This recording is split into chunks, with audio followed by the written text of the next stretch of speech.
Hello everyone, आज हमारे साथ विदुषी है जो 12th क्लास में पढ़ रही है। मैं चाहता हूं कि ये विदुषी अपना एक शॉर्ट इंट्रोडक्शन दे और अपनी जर्नी के बारे में हमें बताए। हेलो एवरीवन, मेरा नाम विदुषी है। मैं क्लास 12th में पढ़ती हूँ और मैं अभी ब्लैक बेल्ट सेकेंड डिग्री हूँ।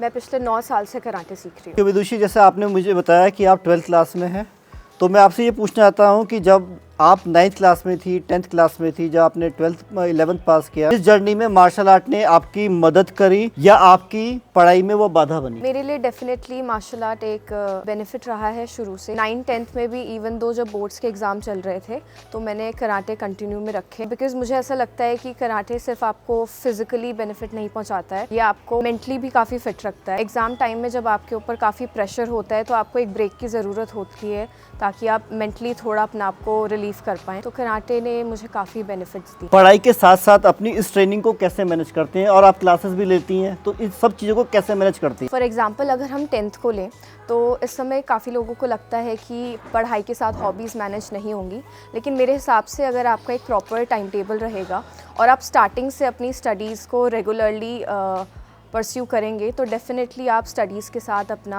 हॉबीज़ मैनेज कर सकते हैं। दूसरी, आपने तो ये नॉर्मल डेज़ के मैनेजमेंट की बात बताई है कि जब चीज़ें इजीली नॉर्मल हो जाती हैं। जैसे हम 10th का एग्जांपल लेते हैं कि 10th में आपका प्री बोर्ड चल रहा है या प्रैक्टिकल्स आ गए हैं, कुछ ऐसी सिचुएशन आ गई है जिसको अवॉइड करना बिल्कुल मुश्किल होता है, और वो उस सिचुएशन को आप कैसे मैनेज करते हैं? वो जो टफ सिचुएशन होती है उसको कैसे मैनेज करते हैं? काफ़ी पेरेंट्स ऐसा सोचते हैं कि quitting is the only option, लेकिन आपकी हफ्ते में सिर्फ 3 क्लासेस होती हैं तो आप किसी तरह से ट्राई कर सकते हैं कि आप उनमें से 2 क्लासेस या 1 क्लासेस को अटेंड करने की कोशिश करें।